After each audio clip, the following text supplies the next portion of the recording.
नमस्कार दोस्तों। धीरे धीरे उत्तर प्रदेश अधीनस्थ सेवा चयन आयोग रफ्तार पकड़ रहा है, धीरे धीरे भर्तियों के नोटिफिकेशन जारी कर रहा है। और अब आप सभी लोग जिसका इंतजार कर रहे हैं कि भैया लेखपाल कब आएगी, लेखपाल कब आएगी, तो लेखपाल भर्ती पर भी आपका काम शुरू हो रखा है। बहुत ही जल्द लेखपाल भर्ती का भी नोटिफिकेशन जारी किया जाएगा। पिछले दिनों सीएम योगी आदित्यनाथ ने कहा था कि भैया 40,000 हम पद भरेंगे यूपी SSSC में, और राजस्व विभाग के साथ एक मीटिंग भी किया था। आई होप आप लोगों ने देखा होगा। उसके बाद फिर राजस्व विभाग हरकत में आया और फिर उसके बाद ये सभी मंडलों से रिक्त पदों का विवरण वगैरह मांगना शुरू कर दिया। और उसके बाद फिर पहले 4700 के आसपास पदों का विवरण आयोग के पास पहुंचा, और उसके बाद फिर और उस पर कुछ चेंजेस हुआ, और चेंजेस के साथ साथ कुछ और उस पर काम किया। तो अब भैया पद आपके काफ़ी ज़्यादा होने वाले हैं। चेंजेस क्या है सबसे पहले वो देख लेते हैं, क्या चेंजेस होने वाले हैं। तो भैया लेखपाल में थोड़ा सा आरक्षण रिजर्वेशन को लेकर के चेंजेस हो रहे हैं कि लेखपाल भर्ती में अब बौनापन के शिकार युवाओं को भी मौका मिलने वाला है, आरक्षण में उनको लाभ मिलने वाला है। यहाँ पे थोड़ा सा ये नोटिफिकेशन पहले ही जारी हो जाता है, लेकिन ये थोड़ा सा मतलब रिजर्वेशन आरक्षण वाला ही मामला थोड़ा सा फंस गया था, तो इसको शॉर्ट करने के चक्कर में अब थोड़ा सा डिले जा रहा है। लेकिन अच्छी बात ये है कि वैकेंसी आपकी बढ़ रही है। राजस्व परिषद लेखपाल में दिव्यांगजन को 3 उप श्रेणियों को और शामिल करने जा रहा है। यानी अब जो लेखपाल भर्ती आएगी उसमें दिव्यांगजन के 3 उप श्रेणियों को और शामिल करने जा रहा है, यानी उनको भी अब रिजर्वेशन मिलेगा। कौन कौन? एक हाथ से एक पैर से लाचार और बौनापन वाले अभ्यर्थियों को भी भर्तियों में आरक्षण दिया जाएगा। ठीक है, एक हाथ एक पैर से लाचार वाले को भी इस बार मौका मिलेगा, और बौनापन कोई कैंडिडेट है तो उसको भी आरक्षण का लाभ दिया जाएगा। राजस्व परिषद में शासन को इस संबंध में प्रस्ताव भेज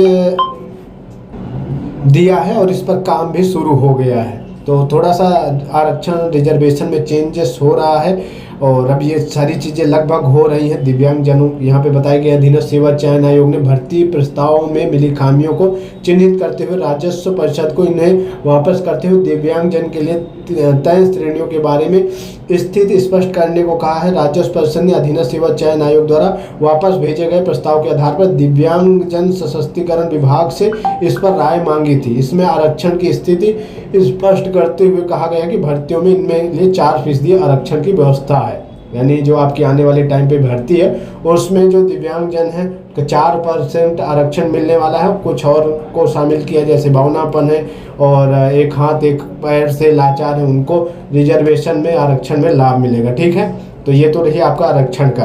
अब पद क्या रहने वाला है, तो भैया पद इस बार पिछली बार से भी ज़्यादा पद होने वाले हैं। अराउंड 9,000 के आसपास पद आपके होने वाले हैं इस बार। तो यहाँ पे बताया भी गया है कि आपकी इस बार की जो पदों की संख्या है लगभग 8,500 से 9,000 के बीच रहने की संभावना है। सभी मंडलायुक्तों को मतलब दिशा निर्देश भेज दिए गए हैं। अब 31 तारीख तक आपका यहाँ पे बताया गया कि 31 तारीख तक 31 अक्टूबर तक ब्यौरा आयोग को भेजने की तैयारी कर रहे हैं। सभी मंडलों की तरफ से 31 अक्टूबर तक अगर ब्यौरा मिल जाएगा तो उसके बाद फिर बोर्ड अगला काम करेगा नोटिफिकेशन जारी करने को लेकर के। तो आने वाले टाइम पे पद आपके 8,500 से 9,000 के आसपास रहने वाले हैं। रिजर्वेशन में आरक्षण में थोड़ा सा चेंजेस रहने वाले हैं। अब मेन की नोटिफिकेशन कब जारी होगा, तो भैया आराम से दीपावली मनाओ। दीपावली के बाद कभी भी इस भर्ती का नोटिफिकेशन टपक जाएगा। अब नंबर इसी का है, जब भी आएगा लेखपाल भर्ती ही आएगी, बस थोड़ा सा और इंतजार कर लो, हफ्ते 2 हफ्ते, दीपावली आराम से मना लो। उसके बाद तो फिर ये भर्ती का नोटिफिकेशन आ ही जाएगा। ठीक है, कोई क्वेश्चन हो तो कमेंट करके पूछो। बाकी चैनल को जरूर सब्सक्राइब करो, साथ में नोटिफिकेशन बेल पे क्लिक कर लो ताकि जो भी अपडेट हो वीडियो आप लोगों तक टाइम टू टाइम पहुंचती रहे। धन्यवाद।